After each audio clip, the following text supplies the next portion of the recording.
We're going to go. Hey, welcome to the Vacation Rental Life Weekly Roundtable. My name is Matt Ward. I'm here with Derek Eaton. We got Andrew and Boyd and Elliot. We're going to have a few more people dropping in. I'm sure of that. We will most definitely have a few more people dropping off as well because technology, yeah, that's how it works. This week, we got a little bit of news for you in the world of venture capitalism. A little bit of VC announcement that our friends over at Silver Lake have invested a Series D round in our friends over at Vacasa to the tune of $108 million.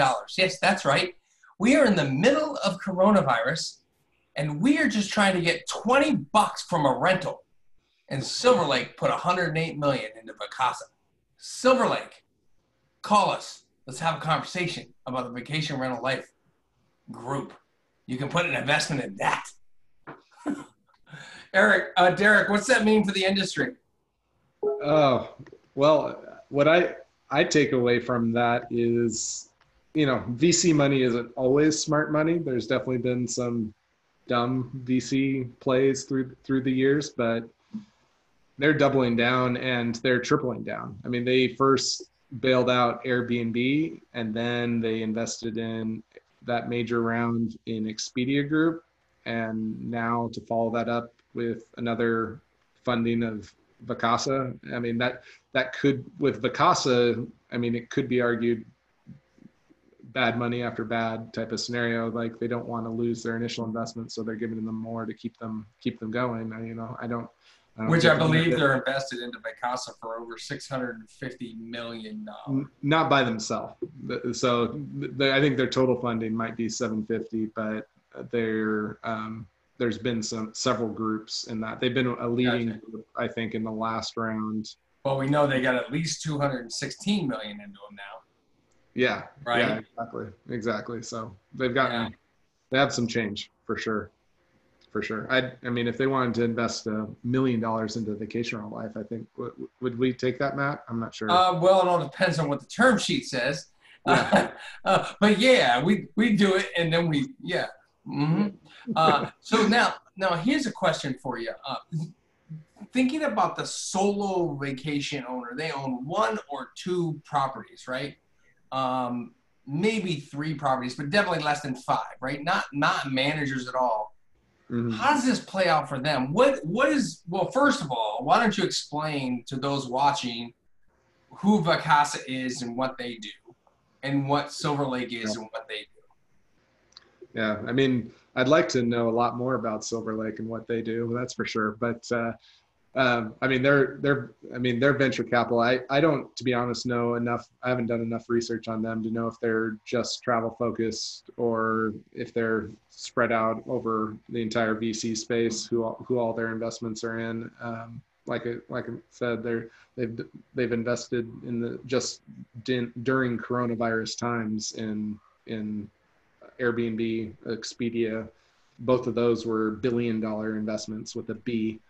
And then now another multi-million-dollar investment with Airbnb. So that's them. Vacasa, their vacation rental management company, technology company. I mean, given their term sheets, they definitely are looking for valuations based off of more along the lines of a tech company versus your traditional vacation rental manager.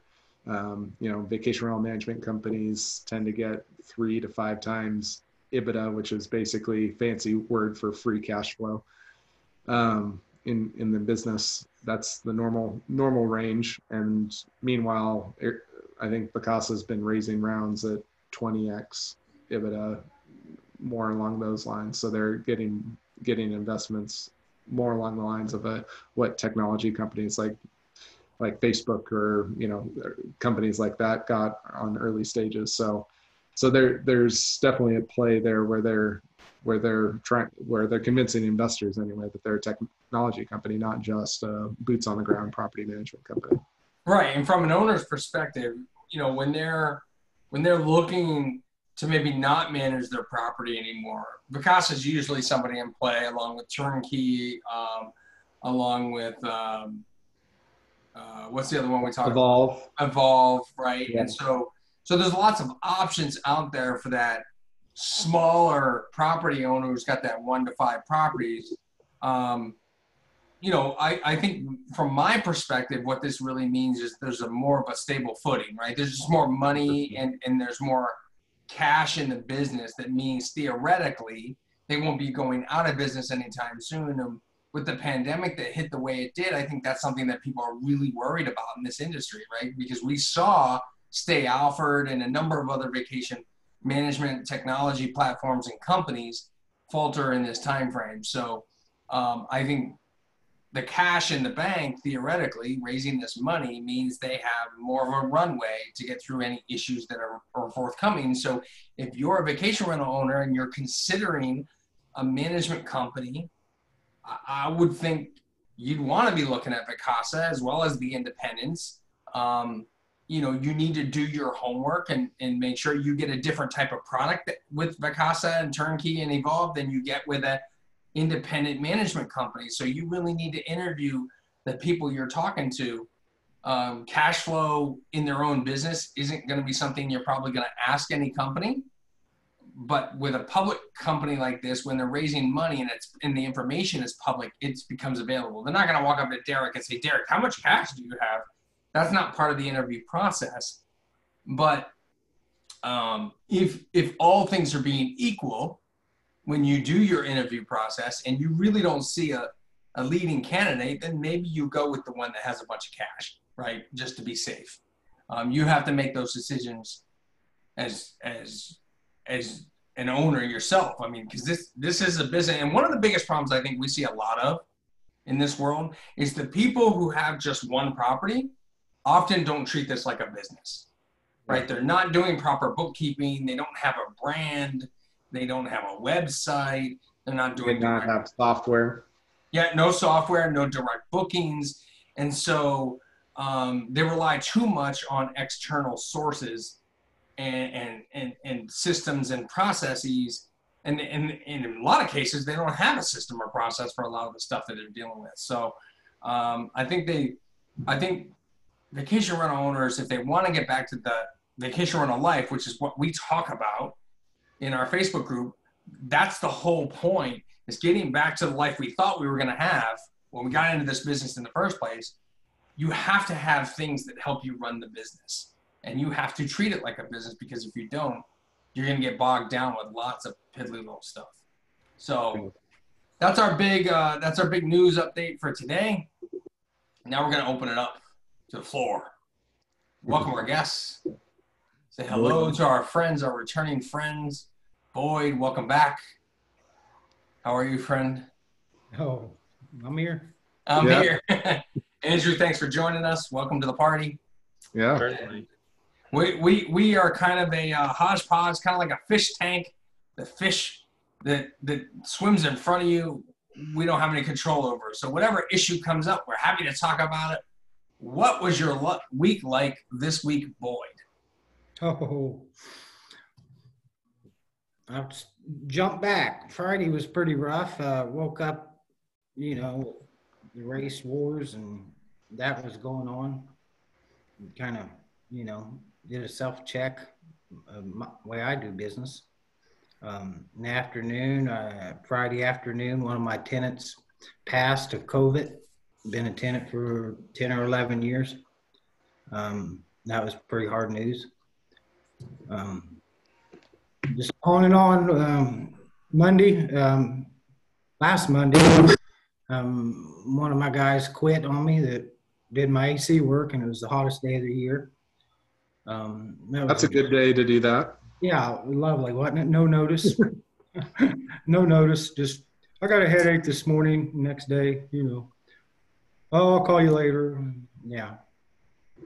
Brought his truck and trailer back over the weekend. Finally got it back to the shop. So got the joy of cleaning that out the last couple of days. Had a few turns, a couple people move out. Windows are starting to come in on construction projects after the plant closing in April. So things are starting to pick back up. You know, inventory. So you haven't been busy at all? No, not at all. No, about 14 hours a day. Yeah. He's just been sitting in that Zoom chair of his. Yeah, I've been Yeah. in the chair all day. So we had a company meeting this morning, and I think we're going to institute Zoom call 3 days a week and try that out since we're all working remotely. Oh, I was thinking that maybe the Zoom call, like you just stood in front of a mirror and instituted a company meeting. That's what some of us do. And in the morning we go, okay, company meeting, stand up. Right. Company meeting. Here I am. Yeah. So we're Roll going to call, Matt. long-term staff. I talked to one of my investors actually is selling Zoom and a few other Salesforce, that kind of stuff. So before Corona, he was an AT&T coordinator. We'd go in and set up the fiber optics and whatnot, and now he's stuck at CL home. Oasis, this is Derek. So he gave us some pretty good You're on the insight phone, Derek. how to structure it. So that's been a little bit of my week. The last 8 weeks have been incredible. Let's just put it that way. Yeah.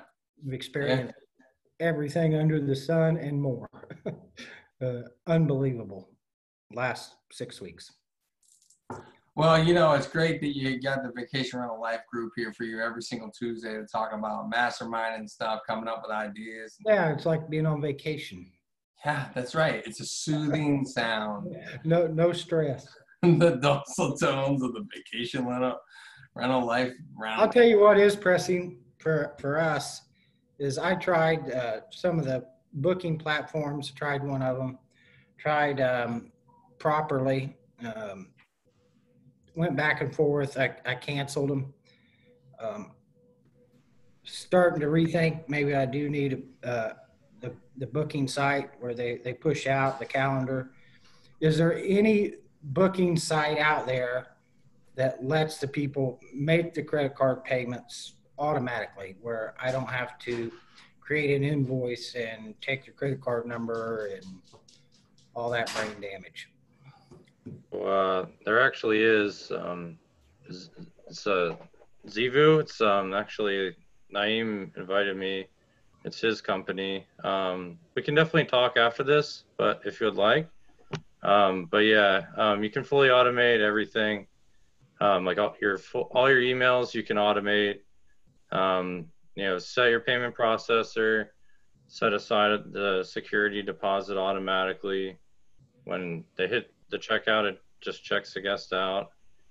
And how's the AP connection on the calendars? So you can sync it with all the major platforms, all the major channels with the API connection. Zebo? It's Zivu. It's Zulu Echo Victor Oscar Union. Yeah, that's way for me. Sorry. Yeah. Somebody fall out of bed. Definitely check it out. If you want, I can just shoot you an email.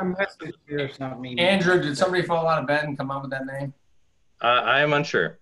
I'm unable to.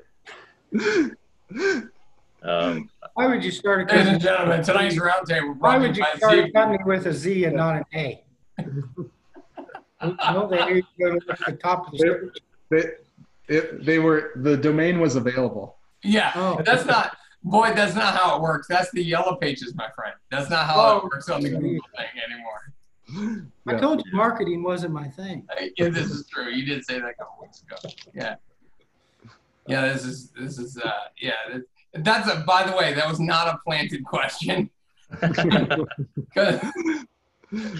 Well, Boyd didn't have any idea what Andrew did, so that was pretty funny actually how that worked. Yeah.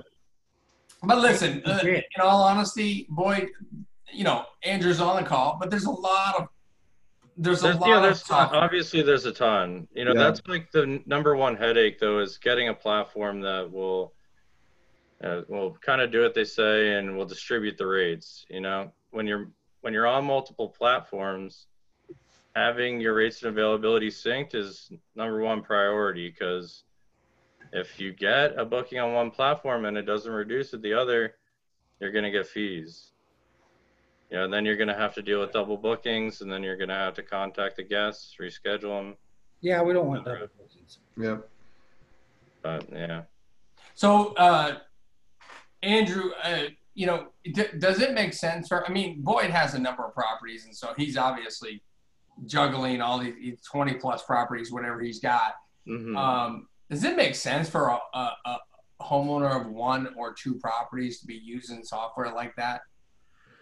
I mean, you know, you can do it by yourself, but it's like to connect all, like, you know, the average user or person doesn't have it just on Airbnb. Typically, they have it, you know, on Airbnb, Booking.com, you know, HomeAway or something like that.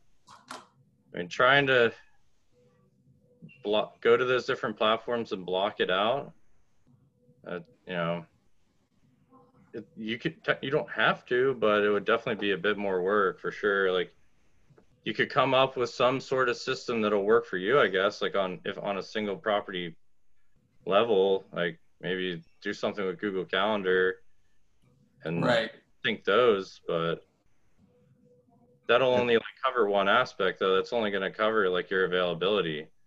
Then like rate changes, you know, you're not going to be able to sync rates without that.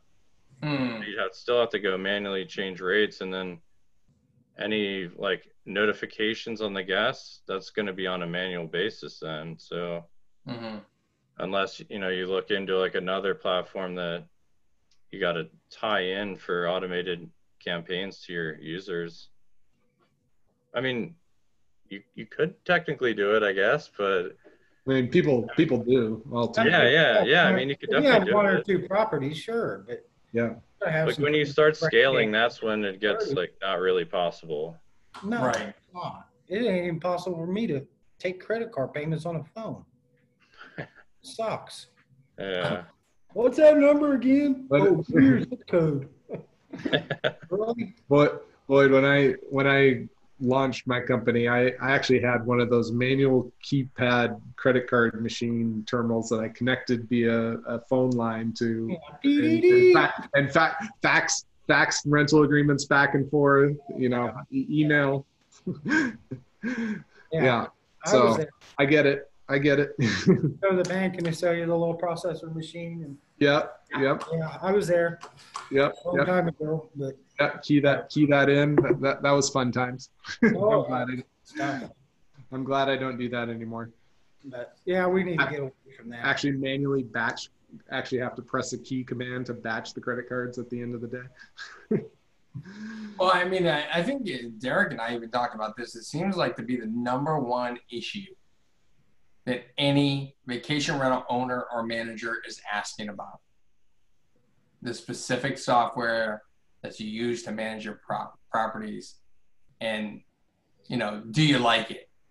And inevitably, the response we hear is it's X and no, I don't. Yeah. Like, I don't think I've ever heard an individual owner or manager say that they actually like the software. Oftentimes I hear them say something like, well, you know, if I had something different that solved this problem, I'd switch. But right now, you know, I'm just dealing with it, is sort of the sentiment, you know. And I think it's because all these software companies trying to be the all-in-one, or they're good at one thing and not another type of thing, you know. And I've seen this happen in the software world just for small business, that they try to create an all-in-one solution, but oftentimes they're all in none instead. Yeah, jack of all trades, master of none.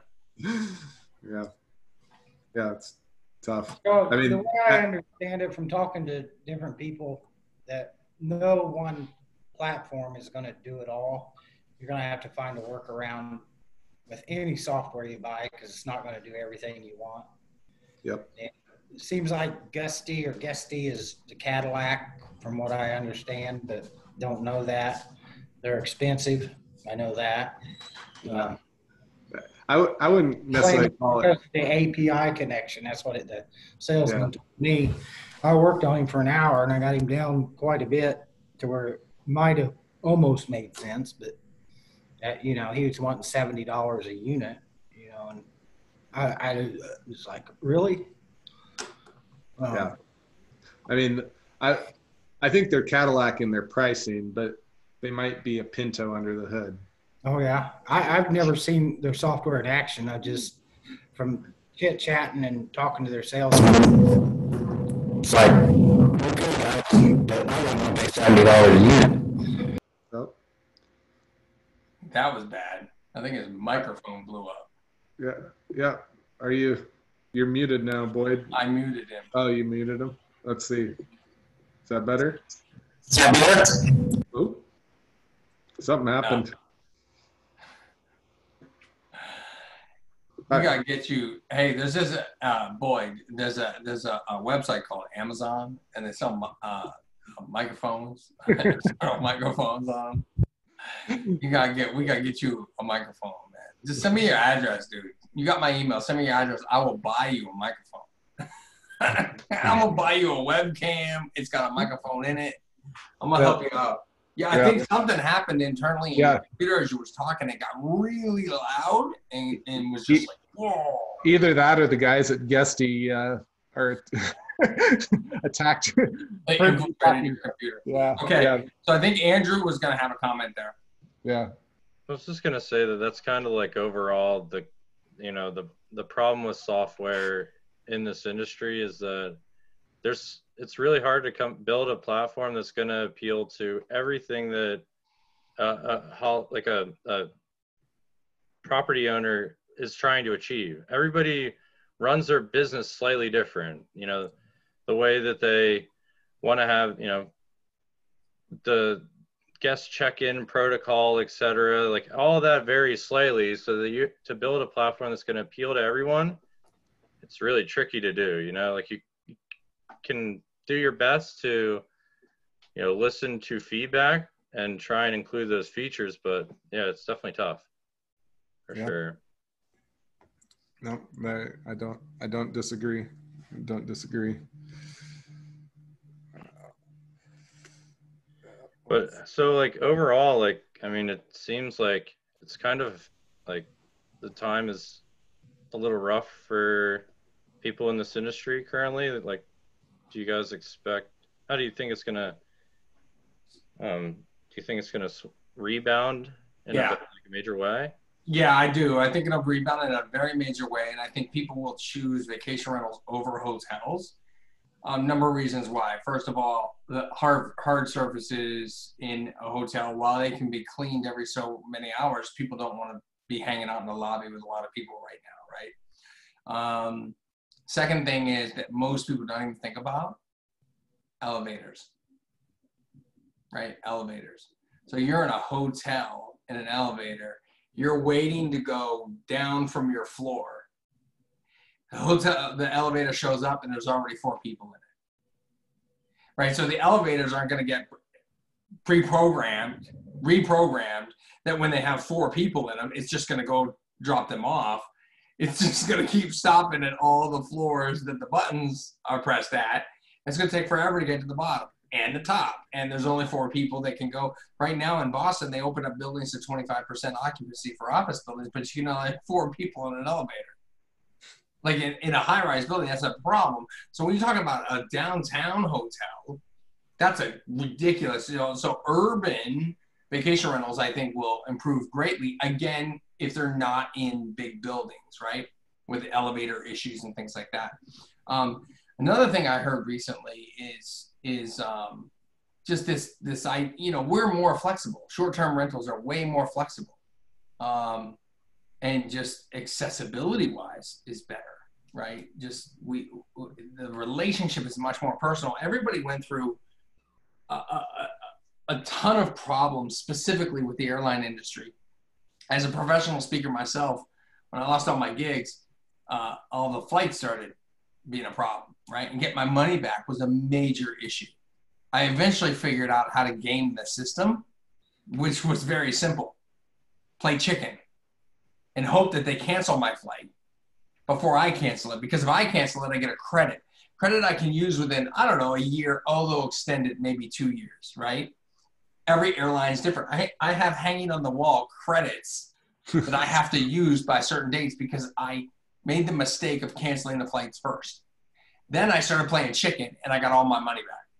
Yeah. All of it, right? Hotels at the time, no problem. They got smart. They said, even if you bought a non-refundable advanced purchase stay, we're giving you your money back. So I'm a Hilton client, and I had a gig in Cleveland, and it was booked 2 weeks in advance, so I knew I was in that short time. I knew I was going, so I just paid the pre-advance rate, saved $10 on the room rate, right, for Hilton, and then all the places in Ohio closed. So then, the gig dried up. And I just called Hilton and I said, hey, this whole thing happened. Oh, yeah, no problem. Non-refundable? Yeah, no problem. We'll refund you. So Hilton, in my book, was like way up here, right? Which was awesome. That's what happened with a lot of vacation rentals, even though we weren't in control of it. And at the end of the day, the big question in the online forums, the online groups, was not... some people were saying, what do I do with the refunds? The bigger question is, why would you want to keep the money? Yeah, we understand that you want to find ways to rebook the guest a year from now, that type of thing. But at the end of the day, if none of that can be done, why wouldn't you just refund the person? It's the right thing to do, right? But the money became the issue because people had spent the money. In Airbnb's case, they hold the money, and so you don't get the money until check-in. So there were a lot of people saying, "Why are you giving away my money? It's not your money. It was never your money." In some cases, it was. In my case, Airbnb had actually paid me for some of those stays, and then they went back. So on the on the leading edge of COVID, before things got really bad, like before the 17th of March, I'd say was the day that everything changed as far as Airbnb's policies go, or maybe it's the 15th, something like that. But so I had people at the end of February, beginning of March, where they decided to come, and I think at that point, as a company, I was still encouraging, as long as they weren't older people that were immune compromised, I didn't see any problem with them coming, and was encouraging them to do that. They decided to cancel anyway, and it was last minute. Those people, we earned that money. So there was in our case, about $20,000 of reservations that we got paid out on. And then Airbnb pulled that money out of the account after. How did they pay you out on it if they didn't check in? Because they paid us out because it was within the cancellation period.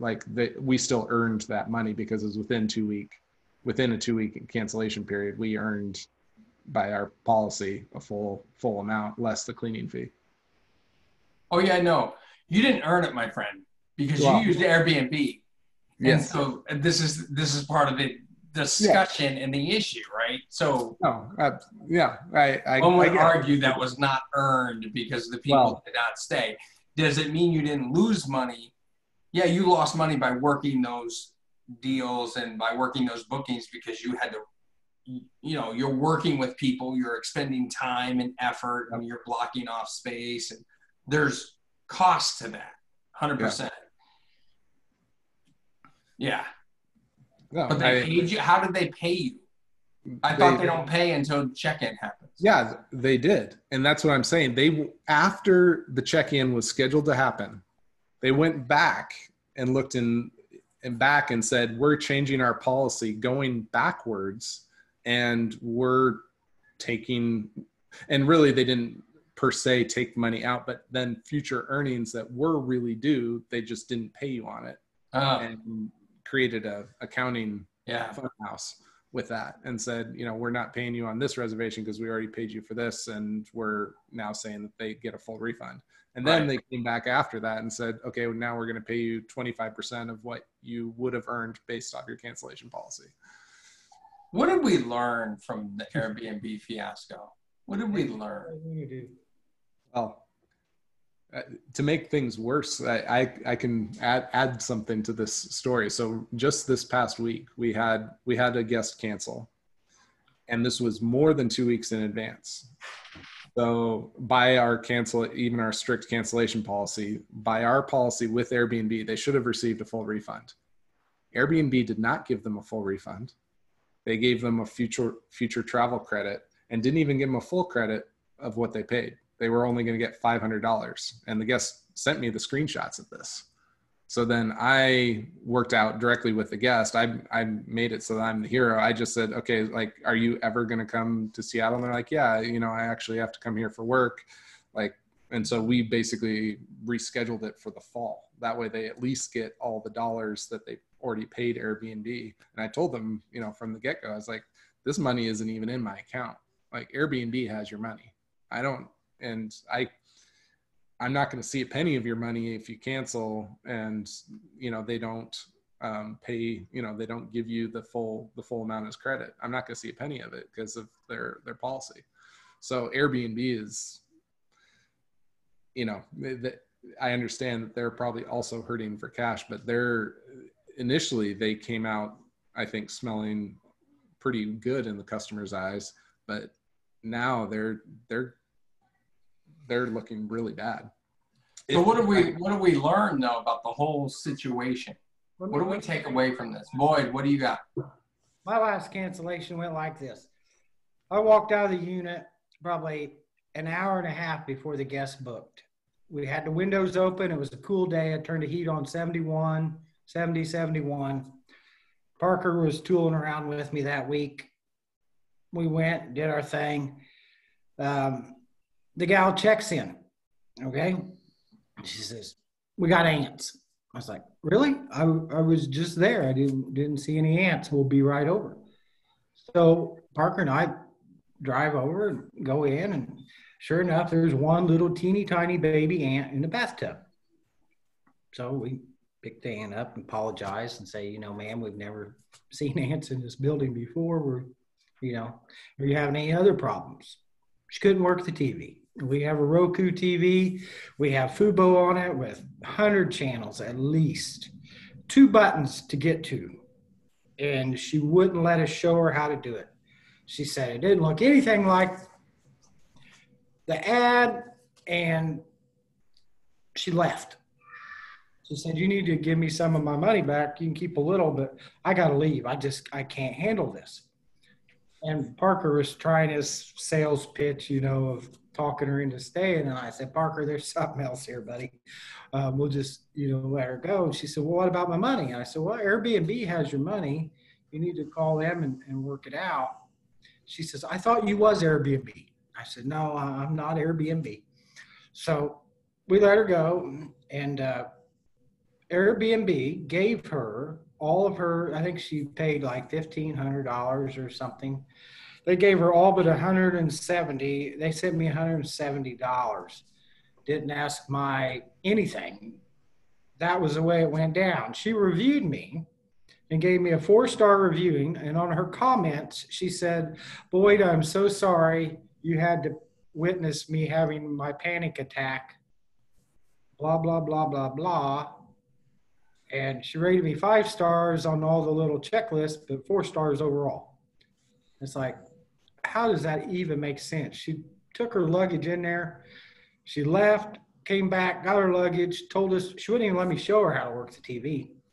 Said she couldn't handle computers. It's like, well, that's what we have to offer. What you know, back to the important question. From all of this coronavirus situation, what have we learned from Airbnb? They do whatever they want. You know, why would and they? Yet we still hitch our carriage to their horse.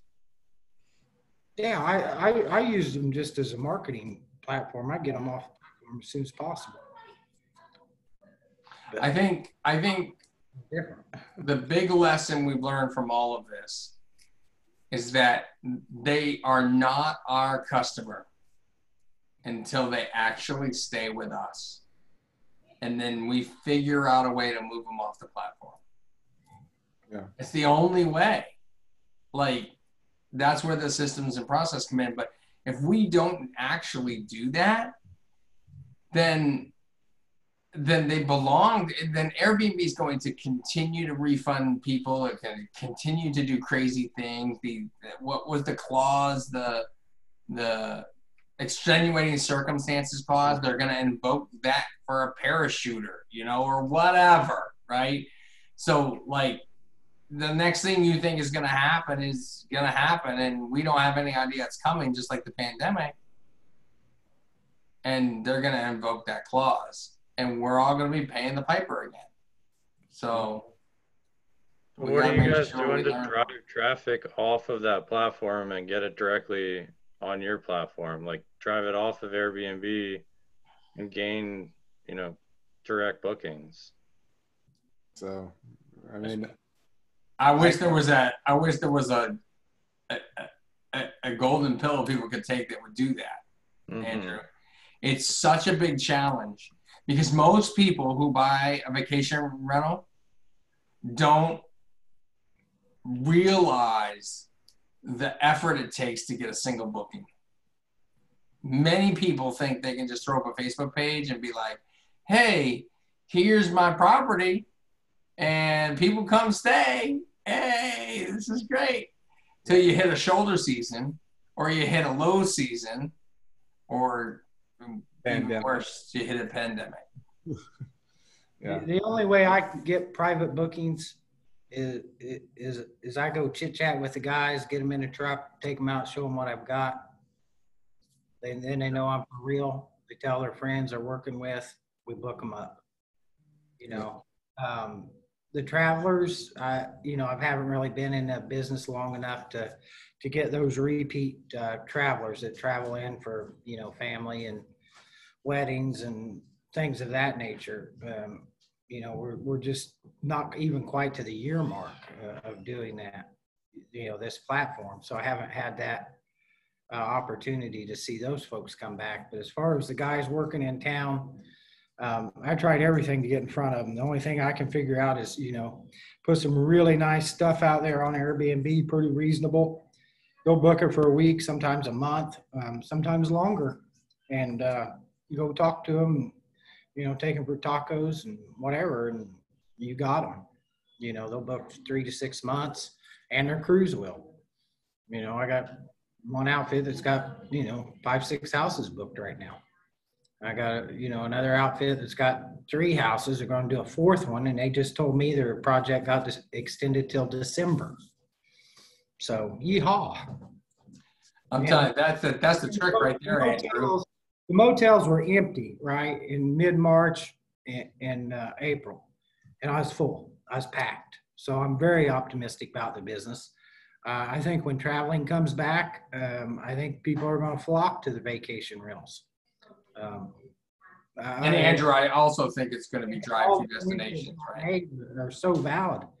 And I think we're going to see it. It's if those guys can hang on with those, high-dollar properties, why the traveling's down, because it's probably going to be down for a minute. We just don't know. He's kind of getting through the pandemic, and now we got race riots in every city. That my buddy in Phoenix that hauls people in and out of the airport, his bookings were picking up, and what happened in Phoenix, they all went back down. I got one of my partners in Texas put 2 Airbnbs up, $200,000 in a subdivision, 4-bedroom, 3-bath homes. He's booked. And he put one of them on March 1st. He's booked. He's getting, not quite what he wanted, but he's 2,700. I think he said they're booked up for the month. And he's pretty happy with that in an environment we're in. I think he was shooting for, 3,500 out of the gate, but, he'll take 27 right now. Andrew, I think we're looking at drive-through destinations is the big resurgence early on. I think you'll see that in the first 18 months. Because people won't want to fly as much, right? The challenges with flying, going through TSA, all the cleaning, all that shut down all the water fountains in the airports. There's literally right now very few, if any, stores open inside the airport. So I'm hearing from my traveling friends. Even So getting, you can't bring water through TSA. And so you have to go to like a vending machine or be lucky to have one of the restaurants open serving some sort of takeout or something. But yeah, it's Alaska, go home. They got to be in quarantine 2 weeks, I think, if you fly to Alaska. well, many states are requiring a quarantine right now that if you enter their state, they want you to self-quarantine for 14 days. So that's a whole nother issue, which I think is keeping people from traveling. You know, and I heard a report recently that a guy was being interviewed on the opening of business in Boston, and he said he was a real estate company in a commercial building in Boston, and he said, yeah, you know, we're back to 25%. Basically, like a third of our employees want to come back and are ready to come back today. A third just kind of want to wait, see what happens, kind of wait it out. And the other third have pretty much said, yeah, I'm good if I never walk back into a business again to work because I'm used to work from home and I'm fine, I'm productive. And so we're going to see changes regarding that as well, which I also think are going to open up short-term rental opportunities for when remote employees start to travel to home offices for actual meetings, right? It's going to be cheaper for people to work from home and then travel to an office and stay at a short-term rental for 4 or 5 days while they're at the headquarters doing training or something else, for the things that are necessary to be there. But I definitely think that short-term rental market is going to come back very strong. I think the places that are going to struggle are places that you have to fly to. So the islands, St. Thomas, St. Croix, St. John, those types of places, Hawaii, Alaska, places that might be, you know, island or airplane specific to travel, like Iceland, stuff like that. I mean, Iceland was a big draw recently because the government was subsidizing a lot of the air travel. You could fly to Iceland round trip for like $200. So it was really inexpensive. And a lot of my Facebook friends were going there over the last 2 years. I don't think you see anybody go there. I had a trip scheduled for South Africa. A month ago, Air France canceled a flight, and today British Airways canceled a flight. We're a month out. So I'm not going to South Africa, yeah, as much as I want to. And I don't even know if I'll go in the next 2 years. Yeah. That's the struggle, is because a lot of people don't feel like this virus is going to come back to some degree. I think next time we'll be more prepared for it. And we'll be more stocked up on PPE, right? And we won't probably do stay-at-home orders to the degree that we did. Maybe they'll change the way they do stay-at-home orders in the sense of they'll say, okay, stay at home except for 25% of your staff or something like that, and try and figure all that out because we'll have more PPE readily available, right? And so I just think that there's going to be a different scenario the next time it pops up again, you know? Yeah, I tend to agree. I actually heard that Iceland already is doing something similar. I'd have to find that article, Matt. As far as they're already working on their marketing plan to get people back to Iceland. So, I mean, that the country depends on tourism highly, so it doesn't surprise me at all. Well, and to be perfectly honest, they got a double hit because if I recall correctly, there were some places in Iceland that Game of Thrones was filmed at. Oh, and okay. so when Game of Thrones ended, the HBO series, you know, there's a drop in interest, right? And that's an example of, you know, people that show up to film sets and things like that. There's going to be a drop in interest, and then the pandemic. It's not helpful at all. Yeah. So, V, what's going on with you? Welcome to the party. Good to see you. Hey, sorry, I had to like unmute. How are you guys? We are living the dream. Living the American dreams. Yeah. That's the whole reason why I came to America on a boat. Just hanging, you know, taking it one day at a time. Hired the first employee for my for the company today. Ooh, I guess that's a good sign. Things are picking up in Houston. Yeah. Yeah. I figure someone else needs to do the work I don't like to do. So Yes. Absolutely. yeah. So Kwame got a job? Like, I don't think I can afford any of you on here. I don't know, Matt. Given the lack of speaking gigs, I think he could be bought for cheap. This is true. This is true. I'm not even kidding you when I tell you somebody offered me a $50 Visa gift card. I'm like, that's not even gonna get 2 pizzas. Yeah, my new cardboard sign is gonna say "We'll work for pizza." Not Hershey's. No, I have enough of that. People drop it off on my doorstep. Okay. Yeah. Yeah, good stuff.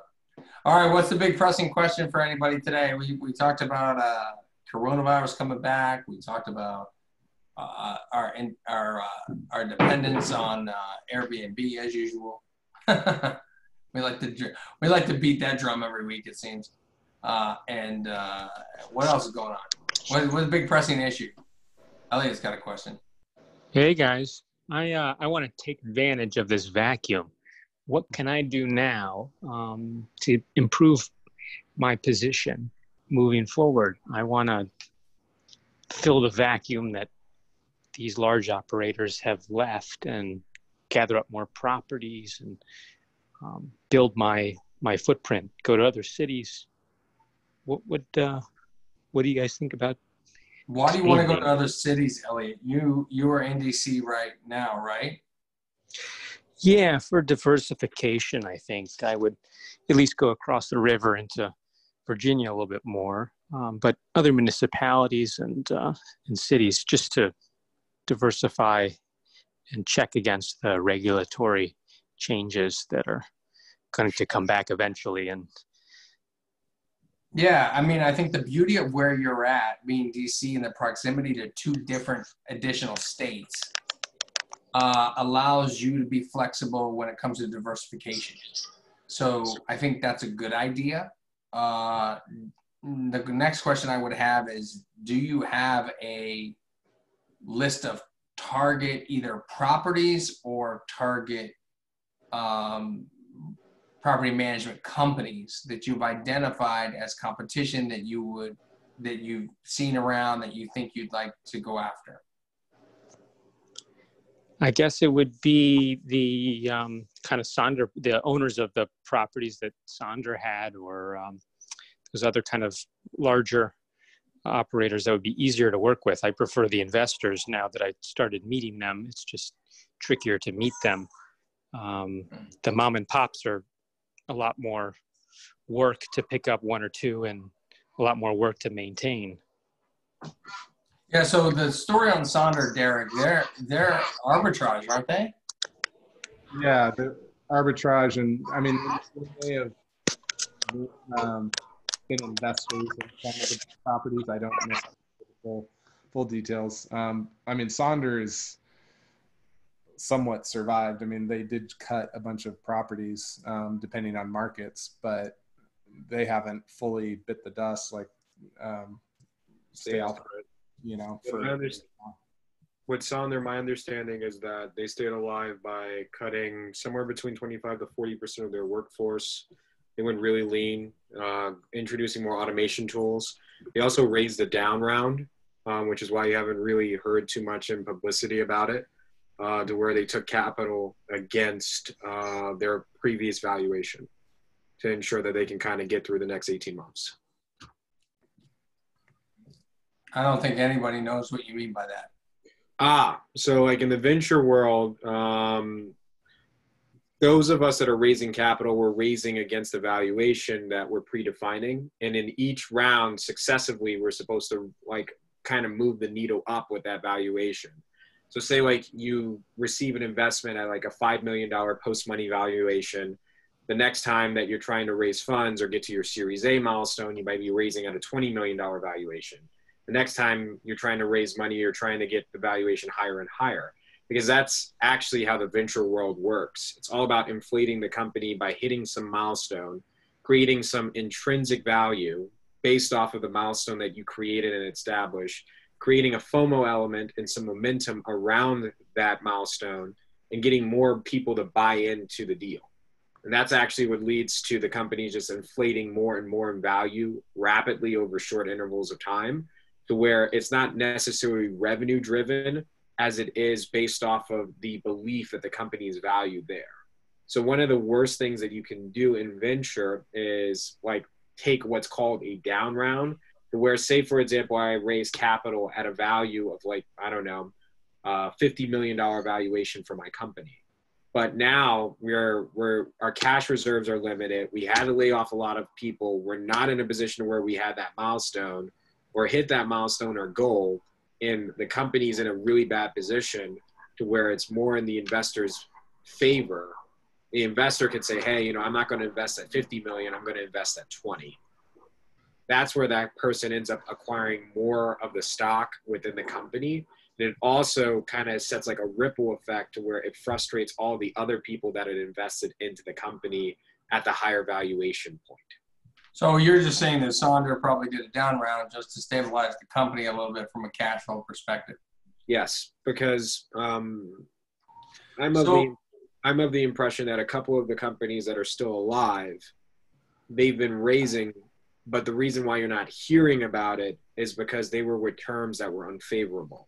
Like Airbnb did it as well. Like Airbnb raised another $1 billion down round where they accept the majority of it as debt. And it ended up getting to a point to where this, in combination with some of the backlash that Chesky faced from a lot of other hosts and videos that he received, as well as how like he initially didn't try to lay off and had made a commitment to try his very best to not lay off any employees, that many members and early investors thought he was too weak, and they were actually pushing for him to get pushed out of the company.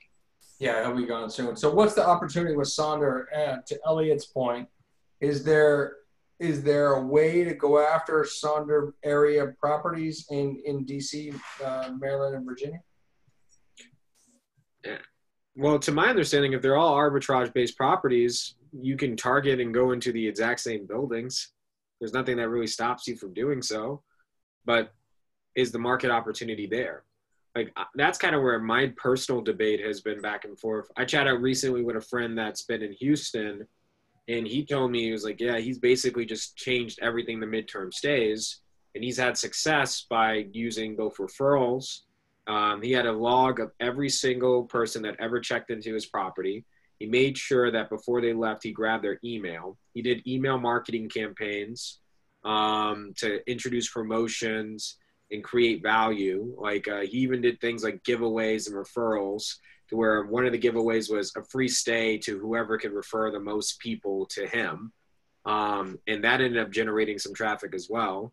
He has a decent occupancy, but most people are staying with him for like 1 to 2 months. It's not the same, but his rationale is he's just trying to be in a bit of a more or less, not buy and hold strategy, but figuring out ways to acquire properties and just survive based off of the fact that his assumption is the storm, once he can weather through, there's going to be so much attrition that those that really make it through are going to be the ones that really get to eat very well and for years. Maybe I'll refine my question a little bit. I'm content to go anywhere in the U.S. I would stay in major U.S. cities. I've done some remote hosting now in a model. My question would be, how do I find distressed landlords, you know, people that are looking for an opportunity and provide that solution? Well, in that case, Elliot, you could very well just look at all the there's a bit of a double-edged sword. Part of me is going, you can target the building specifically to where each of these different arbitrage-based companies were at, The problem there is that they probably ruin the relationships with a good portion of the staff in the building to where they might be a little reluctant in letting you like acquire properties through that method, because their concerns is that this could potentially happen again. So there might be too much bad faith. Alternatively, there's very little that you can lose from just trying to see if they're willing to entertain that conversation. They might be so desperate from the amount of people that dropped out of that building and like them having like this lease resurgence that so long as you're willing to pay, you know, same or close to fair market rate or even negotiate for a little bit lower, they're happy because they're going to get a paying tenant that can come in and get the job done. But are they distressed? That's the big key in his question, I think, is how do we determine that an owner is distressed? And it's at this point, everybody thinks that Zoom. I would, you know, I market myself as being able to solve problems. And I don't know what, you know, price point you're looking at, Elliot, or whether you're looking for single family homes or, you know, high-rise buildings or, you know, $1 million. Urban, $100 to $200 a night, depending on the type of season, but less seasonal. If I was looking for, you know, that price point, you could easily look on Zillow and, you know, who's kind of distressed almost by the ads in any community.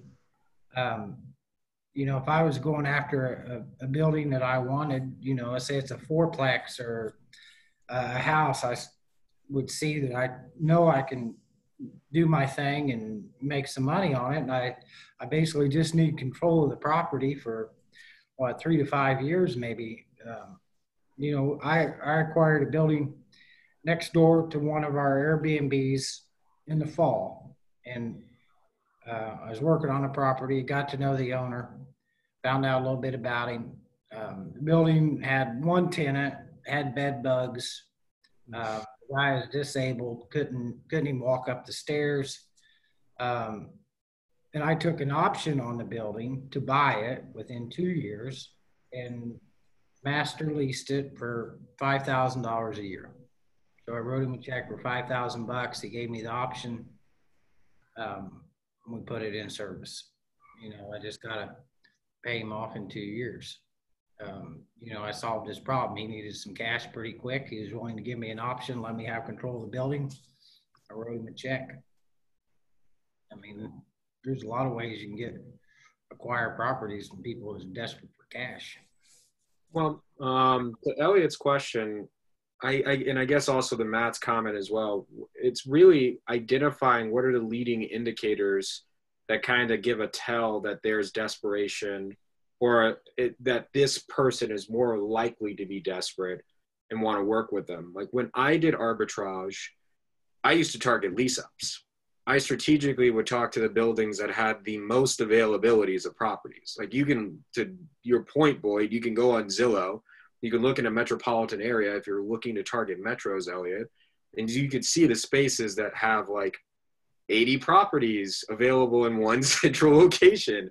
And like they're more likely than not going to be willing to entertain working with you because they're going to be in a position where they're basically sitting on something that's bringing them nothing at all.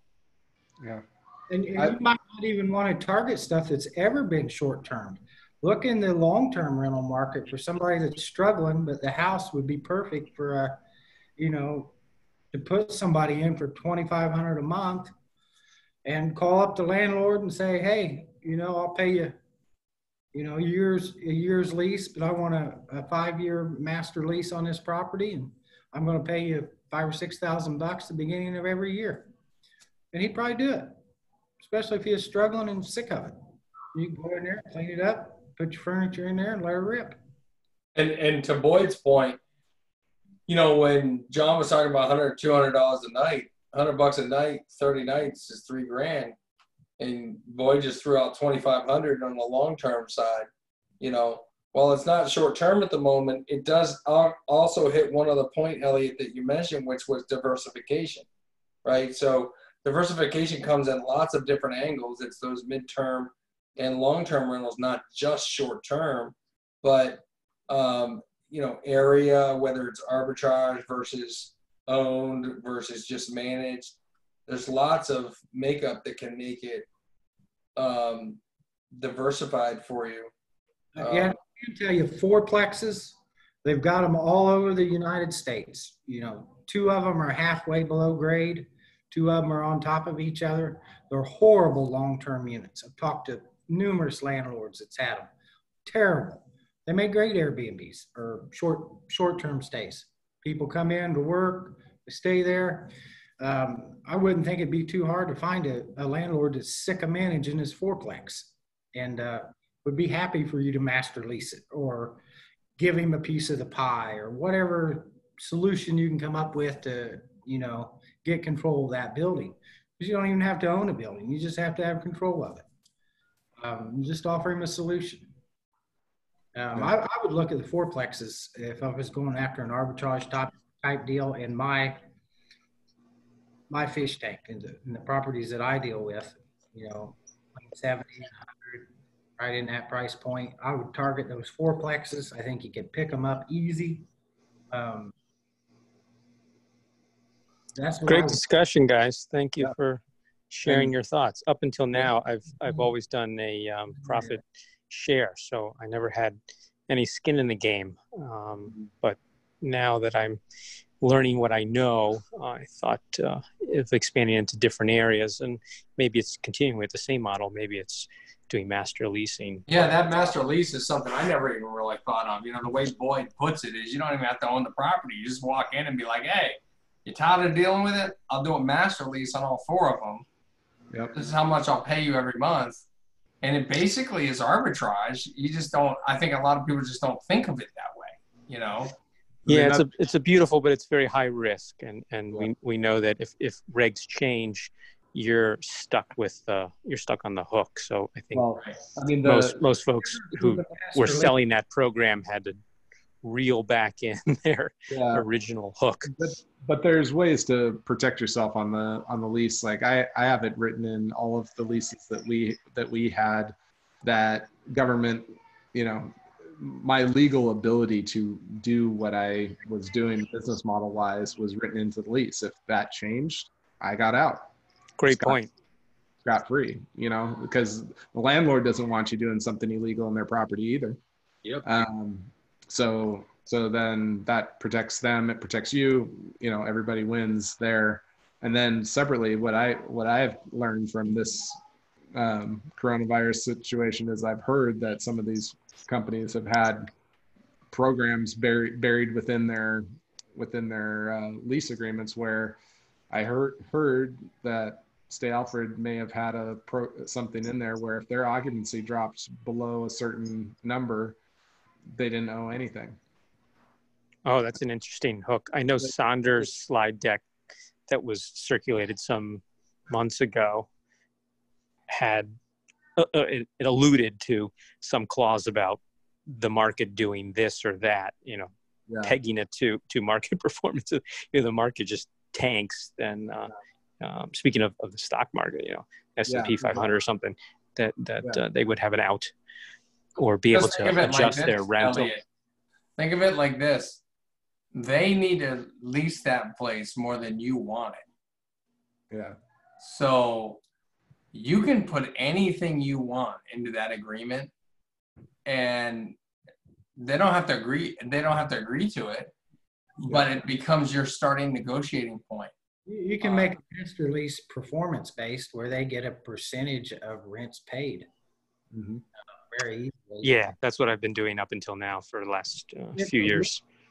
And in a written lease agreement, you're going to have equity in the title, so you have all rights. You need to go to court or do what you need to do. You have equity in the title because of that leasehold, and you can do whatever you want to do. Basically, not like if he was an agent or a manager and have that agency relationship. Gotcha. I'll take this one other direction. I want to ask Kwame, should I just quit this game and follow you and go into a support role, build a business that does cleaning, that provides some other service? It seems that most of us that get to 30 or 50 rentals, you know, it's not worth the headache, and come up with some other means to support the operator. I Wait, will. are you saying it's not the vacation rental life you originally thought it was? Ha! I love that angle. I will say grass is always greener on the other side. No, it's not. It's a different shade of green. Fair enough for that. But to your point, Elliot, it's interesting. Like there are different aspects of me that miss some of the convenience that I had just like managing our own properties, and it's kind of scaling based off of the number of properties we have and taking the systems that I built with new and introducing that into my other businesses. But it just honestly got to a point to where it was too distracting, and I put a lot of my focus into new. I made my bet into it because I quite frankly just saw a huge problem and very few people would have mind to be able to solve it. But I definitely kind of opened a can of worms in learning firsthand exactly how complex the industry is and how much friction kind of exists on both sides. So it was definitely a learning experience. But I get approached with that question all the time. How about you, Derek? I'm curious. Oh, sorry, I didn't mean to cut you off, but I was going to ask Derek the same. I mean, he's grown more than anybody else that I know, and hasn't switched to some sort of technology or other type of business to provide support to other parts of the industry. How come? Glutton for punishment. Exactly. To me, part of it is the evil that you know versus the devil you don't. You know, like I know the business really, really well. It's going to take me a long time to ramp up the knowledge in anything else to the level that I know the short-term rental market. So I'm probably always going to have my foot in somewhere in the hospitality space. And part of it is enjoying the hospitality space. And, you know, I got started in it because I love the city of Seattle and I love Kauai. They're two of my favorite places I've been. And, you know, if I'm get good enough at scaling both businesses from island in the middle of the Pacific, then I'm going to be able to then scale and go do this in other places that are also not where I'm living, you know, like that I love, like Barcelona or Buenos Aires or wherever else in the world that, you know, as far as the places that I've been that I'd love to visit and love to have to go back on business. Yeah, you know, I'll do it. So, I mean, that's to me, the bigger piece of the puzzle is that I also enjoy the places that I'm hosting in. And it's not just the business. It's the fact that I was born and raised in Seattle. Always going to have a place in my heart. And I love supporting the neighboring businesses of, you know, that's one of the things I'm looking forward to the most is when this virus scenario blows over, is me being able to help the small, the restaurants and the tour operators and everything else in the city of Seattle and help them get their businesses back through my guests coming and visiting and staying with them. So cool. I didn't know you were partnering with them. Could you tell me a little bit more about how you are directing your guests to? Just sharing information with guests. You know, I've always done that. That's always been a part of what I do. I mean, some of our businesses, some of our locations actually, because they're in condos, actually require us to do in-person check-ins as part of the process. And so in that, there's plenty of opportunity to push the places, not really even push, but more, you know, ask, hey, guests, what are you doing? You know, have you thought about the restaurants you're going to? Do you know where you're going? What's, you know, and then they typically say, what's your favorite Chinese restaurant? Oh, well, I love going to such and such right down the street, you know, talk to the owner, you know, this is his name and that type of thing. So Sure. I'm going to say, hopefully not Wild Ginger. I've experimented a little bit with revenue share of some other local businesses. I haven't had terribly good experience with it besides sharing my Uber and Uber Eats codes and getting some small kickbacks here and there. Have you had any success with that kind of revenue share? Yeah. I mean, I get City Pass information, is a program that's in Seattle that, you know, you can pay one-time fee and you get a discount on a bunch of tourist activities. So I get some revenue from that. I don't look at it as much of a revenue tool as building the base for referral relationships going forward and having guests have an amazing experience. That's the primary focus. I do think that out of COVID, there's going to be some opportunities where some of these businesses are going to be a little bit more hungry, and there might be an opportunity to make some money. But I would rather just pass that on to the guests in reality and say, okay, you know, restaurant down on the corner that I love going to, how about you give my guests a free appetizer when they buy 2 entrees and 2 adult beverages, you know, something like that. So my guests are getting something, they're getting encouraged to go to the restaurant that I know is going to provide them a great experience. The owner of the restaurant is excited to have my guests in there. Everybody ends up winning. You know, that's the angle. And then when you talk about the regulation front, then you have partners in regulation. You have the restaurant owners going to bat for you and helping, you know, wave the flag of, hey, vacation rentals are a major part of my business. You think that you're just shutting them down, you're also shutting me down. That story becomes that much stronger when you have partners in the neighborhood. Great point. Well, it's a little too late for me here in Washington, but my next cities and where I'm going, I think we'll extend those relationships. Yeah. Anybody else have any thoughts on that? Yes. I mean, it's just all about the businesses that you already support and tell the guests to go to, you know? Guests really think they're getting an insight into the city, what the locals know, and they don't. Something other than the chain restaurants. As like you tell them, you know, they really enjoy that. How do you share that information, Boyd? I mean, we're just rolling it out in large text messages now, you know, in automated messaging, and people get overwhelmed. Have you found other ways to share that information? I think, well, we've got it on the guest book, obviously, but on my morning, you know, after they arrive, we've got a message that goes out, and I have a local diner that I recommend.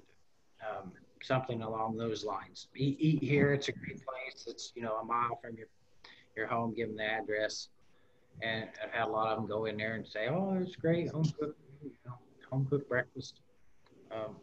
You know, whatever. You know, if I've sent them various things on my check-ins. You know, if they're there 2 or 3 nights, I might check in. You know, with it. You know, saying, by the way, this is a great place to go out for steak dinner. Something along those lines. Nothing, you know, pushing it all. Just recommendations. I was going to say, Elliot, one of the things that I saw a really, really good property management company do is they created a digital guest book in PDF form that was posted on their website. And they also had it printed and placed inside of their properties as well. So just as another personal touch, it had all the rules. They built relationships with local restaurants, bars within the Cap Hill area. Derek's point, definitely +1 there. This was something that we even got introduced to. We didn't see this as being a revenue generating model. We saw it as a way to be able to not only provide nested networks, more importantly, enhance our guest experience and offer something that we exclusively could do that no one else in the area could. So it's also like a bit of a competitive barrier to where if a guest has a positive experience, they know that if they stay with you, that they're going to get access to like discounts or unique experiences that no one else could provide. It's there. And I think the more personalized and custom the guest book is, the easier that person will feel validated, and the more likely their experience will be a lot more genuine.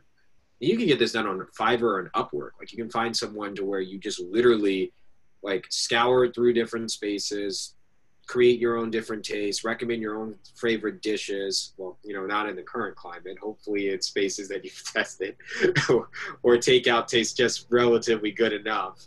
And, you know, you just create a log and then have it printed out. You can do it in a weekend. Yeah. I mean, we did it in person. We did it in person. I've used your welcome tablets. I've heard of those. Yeah, I was in the process in middle of COVID to transition to the touch stay, digital without, and Your Welcome is a fine product. It's just the battery life and dealing with the logistics of cords and charging, and that was the part that I didn't like about it. I thought it was a great wow factor to have a digital guide in the properties, but I think, you know, you can do it through a digital PDF. You know, having the PDF get automatically sent could accomplish it, and you just have sections to it. You know, have a section on, you know, if you're in a really big city that has lots of different options, you know, have your guide for your favorite dim sum places, your favorite Indian food, your favorite greasy spoon, your hangover cure, your brunch spot. You know, have the sections of your guidebook based off of what best place to take kids. You know, if you're gonna have kids, you know, that type of thing. Late night eats, all those types of things, and just have it by sections. And yeah, you invest some time putting into it, but you know, that's what people get when they book with my company in Seattle, is the fact that I love to eat, and I've shared, you know, I share my exact, you know, oh, you guys are going out drinking tonight. Well, tomorrow morning when you're not feeling so good, this place has the best, you know, chorizo biscuits and gravy, and that's what I eat to go cure my hangover, you know, that type of thing. So yeah, you know, I think that's going to be key. And like I said, I think after COVID, all these businesses are going to be itching for these types of partnerships. And so, you know, getting something small of free value to your guests is going to be not that hard, where, you know, they get a free appetizer, you know, something. Here's one I just came up with. Maybe you go to a private gym, buy a membership, and explain to them what you do, and then your guests could use that membership as they come and go to the gym. Mm-hmm. So I have a friend that wrote a book called Occupancy Solutions, and I just bought a copy of the book, read it, and just put a review on Amazon on this. It's primarily focused on long-term large communities and how to retain tenants, but there were some very unique ideas in there that I thought, you know, as you start to read them, you're like, well, this isn't really unique. But then you start to think, have I ever done this? Have I ever thought about this? And the gym membership is one exactly that she talked about. So she talked about how can she compete with people that had their own, say, workout facility in a building, and she didn't have it, and she didn't have the space to build it. So what she did was she went to the local YMCA, and she went to the local gym, and she started creating partnerships where people could do that. And, you know, look, I think it's genius if you can find a way to work with something. If you have long-term tenants, then maybe they can just get a free month, right? But if you're using short-term, look, the likelihood that these people are going to use it is not high. My guys always go to the gym. I mean, they're always going to the gym. That's a main thing. They want blenders and not coffee pots. Make their protein shakes. Interesting. Yeah, it's not me. I mean, if you want to give me a discount pass to the pizza shop, I'm there. But a free third pizza if you buy two. Yeah, I'm in. But yeah, what can you do? You know, can you partner with a YMCA and do a they have a pool? She was talking about where her facility didn't have a pool. So she partnered with a local organization that had like a hall, and they didn't have a community center, so residents could get discounts on using the hall and facility. And again, these aren't all ideas that are going to make sense for a short term, but when you start to flip them on their heads and start to think about the partnerships that you could have, it's co-working spaces. Co-working space could be great. You know, you have fast internet, of course, in your place and a spot for someone to work, but if they're coming with their family and they want to get away from their 5-year-old so that they can actually do their work while they're on the work trip, co-working space. You know, get a deal on a day pass. You know, get one. You know, buy a 4-day pass and you get 1 day free, or something like that, so that it's a win-win for the place. I did that with a area gym. It was one of those kind of more high-end, workout with small group, 10, 12 person small group places. It wasn't CrossFit, but along those lines kind of thing, where we had an instructor and they were brand new and in our building, and I saw their build out and everything, and I made friends with the owner. And it's like, hey, and the reality is it wasn't of a ton of value, as most of my condos did have fitness centers, but I was like, if you'd be open to it and want to work out a deal where people can drop in, I realize that's not normally part of your business model, but if you wanted to do something so that my guests could use your facilities, I'm more than happy to share information about your place and have them pay $20 a drop in or whatever made sense for the business owner.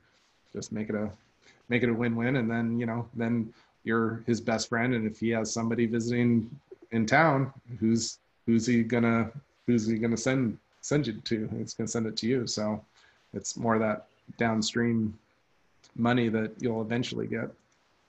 Yeah, and one of the other interesting things, and I forgot to mention this, it actually goes back to the marketing nod and going back to the conversation of how they're getting data, or how to get data and separate people from the platform. She set it up to where there was a physical copy that was available on every single property that she managed, and they get a digital copy of the PDF. You had to enter your email, and it would be emailed to you. Mm-hmm. And that was her way of being able to grab personally identifiable information, because she asked guests, it was like, it's nice and it's good that this book exists, but we ask that you not take it off of the property and premises because we don't want it there. If you like, we can email you a digital copy. That way you have on your phone. Just enter your email on our website. That's funny. We have a Southwest Florida beach guide for our property, and that's the number one thing we know. The funny thing about that, all we did was take the pages that we designed on Canva, we took them out of the center and just saved them as a separate PDF, and that's how we did it. Mm-hmm. And so, but that just gave me a great idea, is to put a little placard up in the house, on the cover that says, get the beach guide on our website, and that'll get more opt-ins on the email. That's a great idea. Just say, to get this so that you have this on the go, click this link and you'll get a PDF. Good point.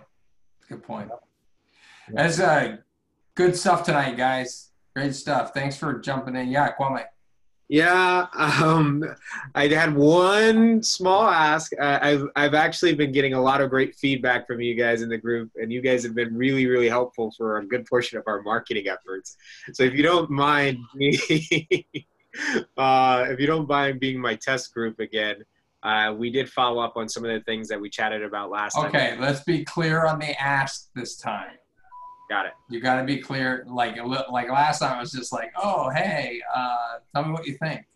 Well, that was intentional. I actually didn't want to lead in. I know. I want a genuine opinion, but this time these are ads that we've been circulating. We've been actually first testing the content. Now we're testing the creative, and I love any feedback that you guys are willing to share on if anything from the ads resonate, what you like and what you don't. So with all respect, I do want to keep this group sacred, and mainly ensure that it is a vacation rental mastermind. So privately, Matt, Derek, if you feel as if this is too intrusive, just know that this recording is going on YouTube. Got it. Oh, that's fine. It's not just in this group. Well, that's fine. I don't mind that. Like, there's nothing that we're sharing that like we're not necessarily like hurt from. But is the target audience on this a homeowner?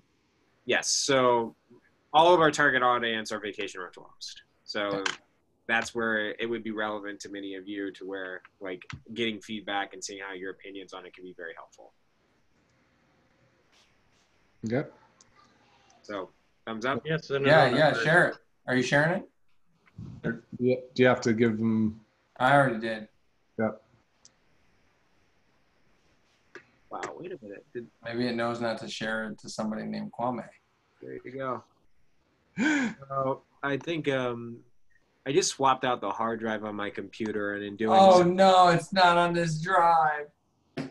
No, I have Zoom installed, but it's weird because I had like a lot of I basically cloned my solid state, and I was under the impression that it would bypass my need to have to reaccept all of the different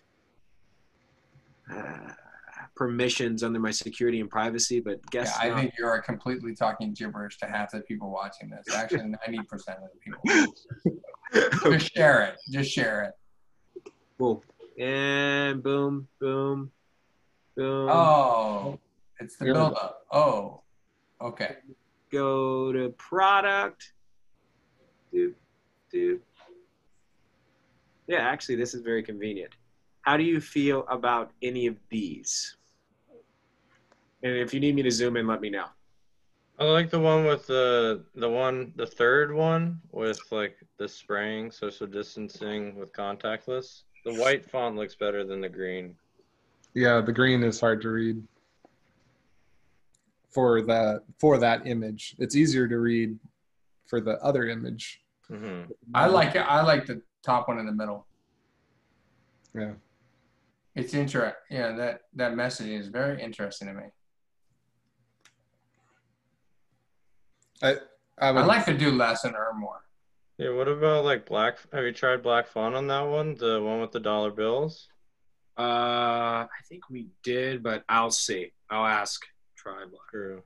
Yeah, no, they're good. So both ads there were good. I think we also ended up, if I know. Just like the font, like the font is tough to see. I mean, the green is okay on the one. Whoa. Yeah. What's with the feet thing? So yeah, we did. I thought that there were more. Someone pointed out. I like that with the feet. Comment. So the black. So here's the thing. The funny thing about the feet thing is it kind of goes along with what we do at Vacation Rental Life of trying to get people back to where they want to be. Like, to me, I see myself as a host sitting on that thing and doing less. Notice V said today she hired her first employee to do the stuff she doesn't want to do. Like, I'm not saying that one speaks to me way more than the one above it, but they both speak to me. Like 1 and 1A type of deal. Those could be your feet. Yeah, no. My feet are a lot fatter.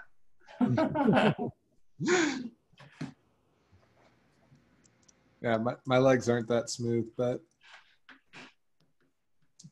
yeah, I think the feet is the message that you want.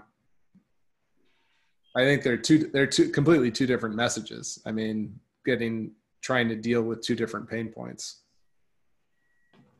Your earn more as a host, doing less is dealing with the pain point of people that are still doing their own cleaning or feel bogged down by the management of cleaning.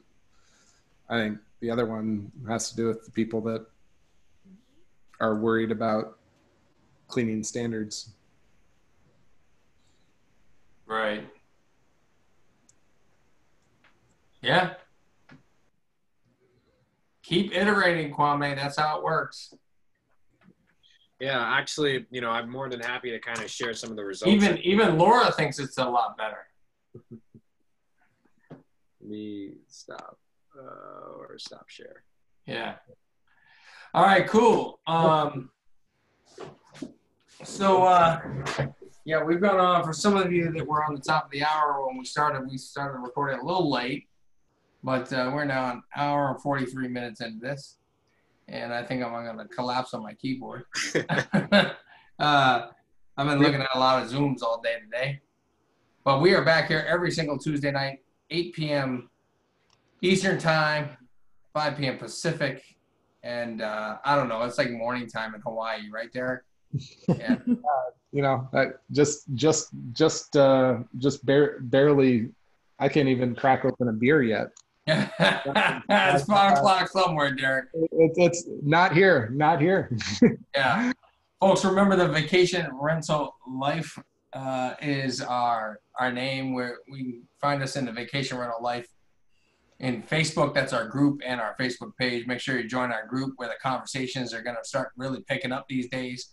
And you can watch the replays in the group and also on our YouTube channel. So thanks for hanging out with us. We do it every Tuesday, and we're looking forward to bringing you a secondary program that we're starting up very soon, called the Expert Spotlight Series, where we will be interviewing industry professionals in a webinar platform and providing you guys the opportunity to ask those questions through an interview style sort of webinar. We're going to be interviewing some experts in the industry. So if you have suggestions on who we can invite on the Expert Spotlight Series, make sure you post them in the Vacation Rental Life group, and we're happy to continue the conversation over there. What qualifies somebody as an expert? What's that? What qualifies somebody as an expert? You know, anybody that you think is an expert, make sure you just post it in the group. Yeah. I mean, We'll do a follow-up. We can't guarantee that we'll interview them. But We can't guarantee that they'll agree. yeah. What's your standards for experts? Oh, we don't have standards. Our standards is to bring content that the community wants. No.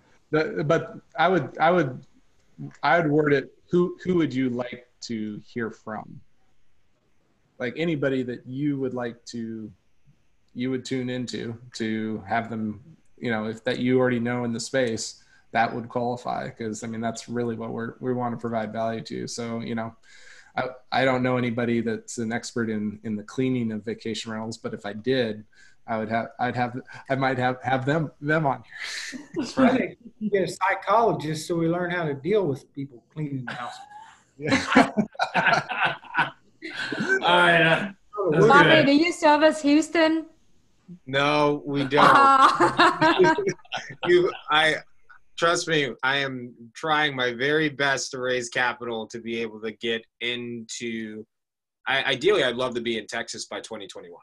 Like, and I What kind think, of capital are we talking about? like, well, That's on the other conversation. That's on the other webinar. That's on the other mastermind group. That's the capital raising mastermind group. Find that in the Facebook forum. I don't know where that is. That's a conversation you two need to have offline. We don't want to disclose that all over YouTube. Yeah. Hey, until next week, don't forget to join us in the Vacation Rental Mastermind group on Facebook. Thanks for showing up, guys. We appreciate you. We'll see you next Before I week. let you guys go, Derek, Matt, I'm gonna ask you want me to blast this within the new community as well, because like they're